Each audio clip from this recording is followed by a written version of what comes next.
Hello friends, चलिए इस video में देखते हैं एक रोटेशनल मोशन की एक इंटरेस्टिंग प्रॉब्लम। तो प्रॉब्लम कुछ इस तरीके से है कि मुझको एक रॉड दिया हुआ है। ये रॉड है, इसका मास m है, इसकी लेंथ है l। ये जो रॉड है वो इस पॉइंट पे क्या है, हिंज है, इस पॉइंट पे फिक्स किया गया है। इधर से एक स्ट्रिंग से इसको फिक्स किया गया है। ठीक है, तो हमसे पूछा क्या है क्वेश्चन में, हमसे पूछा है just after the string is cut find। जैसे ही मैं इस स्ट्रिंग को कट करता हूं, मान लीजिए मैंने किसी सीजर से इस स्ट्रिंग को कट किया, just after this string is cut find first alpha, angular acceleration find कर लीजिए, second omega, third acceleration of centre of mass, fourth hinge force. ये चार चीजें मुझे पता करनी है। हाँ, तो ये चार चीजें मुझे इस क्वेश्चन में पता करनी है। तो चलिए वन बाय वन शुरू करते हैं और देखते हैं किस तरीके से एक एक चीजों को फाइंड करते चले जाएंगे। तो सबसे पहले अल्फा के लिए देखते हैं क्या होता है। तो जब भी फिक्स्ड एक्सिस रोटेशन हो रहा है, जैसा कि होगा, जैसे ही मैं इसको यहाँ से स्ट्रिंग को कट करूंगा तो ये रॉड जो है इस पाथ को लेते हुए आएगा। लेकिन हमसे तो जस्ट आफ्टर द, तुरंत जब स्ट्रिंग कट हुई है उसकी बातें कर रहा है। तो जब भी फिक्स्ड एक्सिस रोटेशन हो रहा है, tau is equal to I alpha के को याद करना चाहिए। टॉर्क उसी एक्सिस के अबाउट, जिस एक्सिस के अबाउट टॉर्क लिखेंगे उसी एक्सिस के अबाउट मोमेंट ऑफ इनर्शिया भी लिखेंगे। चलिए, तो टॉर्क लगाने वाला कौन होगा, यहाँ पे इस पे एक वेट लग रहा है इसका mg, जो कि L/2 दूरी पे लग रहा है। साथ में कुछ हिंज फोर्स भी लग रही होंगी। हम मान लेते हैं हिंज फोर्स वर्टिकल डायरेक्शन में इधर लग रही है, हिंज फोर्स हॉरिजॉन्टल डायरेक्शन में इधर लग रही है। जब भी हिंज फोर्स के बारे में हमको आइडिया ना लग रहा हो कि किधर लग रही होगी, तो हम रेंडमली, मतलब रेंडमली क्या, वर्टिकल डायरेक्शन में, हॉरिजॉन्टल डायरेक्शन में हिंज फोर्स का कंपोनेंट मान लेते हैं। चलिए, अब इस एक्सिस के अबाउट में टॉर्क लिखना चाहता हूं। सपोज इसको O पॉइंट दे रहा हूं, मैं टॉर्क लिखना चाहता हूं O पॉइंट के अबाउट। अब सिंस ये जो हिंज फोर्स है ये तो O पॉइंट से ही पास हो रही है, तो इनके टॉर्क तो क्या हो जाएंगे, जीरो।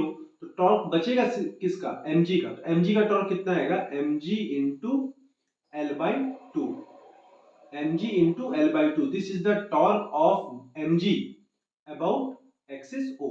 ठीक है, इसका टॉर्क आ गया। अब मोमेंट ऑफ इनर्शिया भी मुझे इसी एक्सिस के अबाउट लिखना पड़ेगा। तो इस एक्सिस के अबाउट मोमेंट ऑफ इनर्शिया का, ये रॉड का जो मोमेंट ऑफ इनर्शिया होता है दैट इज 1/3 ml स्क्वायर, और इसको यहां से अल्फा। अब अल्फा की वैल्यू क्या आ जाएगी हमारा, अल्फा की वैल्यू आ गई, एल से एल कैंसिल आउट हो गया, एम भी ये कैपिटल एम है, एम से एम कैंसिल आउट हो गया, ये आ गया 3g/2l, that is the value of alpha. ठीक है, ये अल्फा आ गया। कई बार नीट में सिर्फ इस लेवल तक का ही क्वेश्चन पूछता है कि अल्फा ही पूछ करके क्वेश्चन खत्म कर देता है। लेकिन चलिए हम उससे थोड़ा एक स्टेप आगे बढ़ते हैं। हमसे ओमेगा अगर पूछे, तो just after the string is cut, तुरंत ही जब स्ट्रिंग कट हुई होगी, फिर तो इसके उस समय तो इसके पास कोई तो एंगुलर वेलोसिटी आई नहीं होगी, इसलिए just after the string is cut के केस में ओमेगा क्या हो जाएगा, जीरो, एंगुलर वेलोसिटी हो गई जीरो। थर्ड क्वेश्चन में हमसे पूछ रहा है सेंटर ऑफ मास का एक्सेलरेशन निकाल दीजिए। तो सेंटर ऑफ मास मान लीजिए ये पॉइंट है, इसके पास कौन सा, अगर नॉर्मल किसी पॉइंट पे यहां कहीं रॉड होता तो इसके पास टेंजेंशियल एक्सेलरेशन भी आता और सेंट्रीपिटल एक्सेलरेशन भी आता।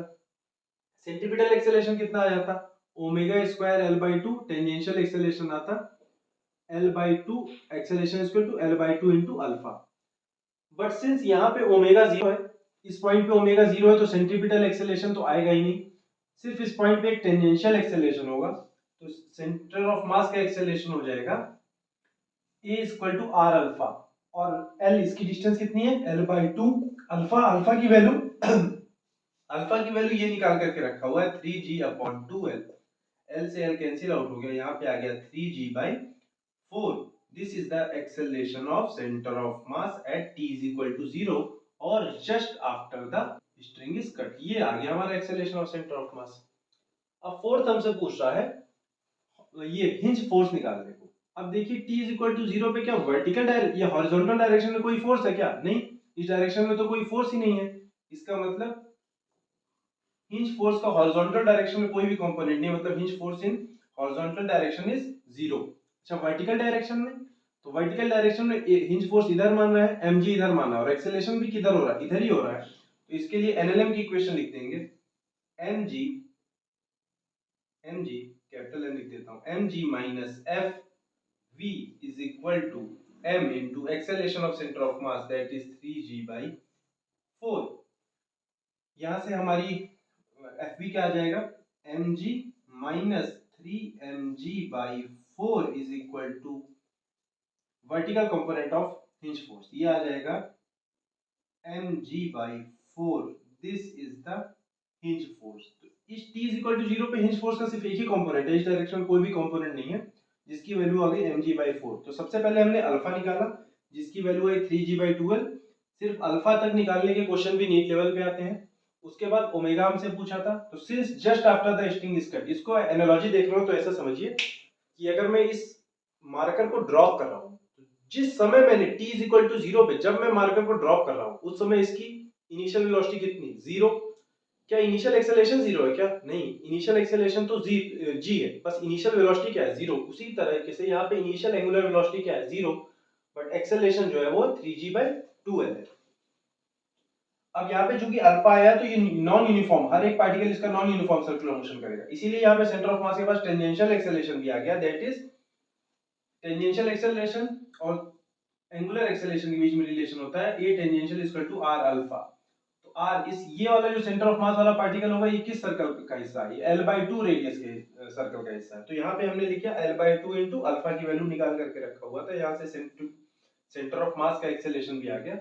तो ये चीज ये भी फाइंड कर लिया, ये भी फाइंड कर लिया, ये भी फाइंड कर लिया। अब बात आई थी हिंज फोर्स की, तो देखा हमने कि हॉरिजॉन्टल डायरेक्शन में तो कोई फोर्स ही नहीं है, तो हिंज फोर्स का जो हॉरिजॉन्टल कंपोनेंट था वो 0 हो गया, वर्टिकल कंपोनेंट हमने एलएनएम न्यूटन सेकंड लॉ की इक्वेशन निकाल के फाइंड कर लिया, that is mg/4। So that's all for this video, thank you.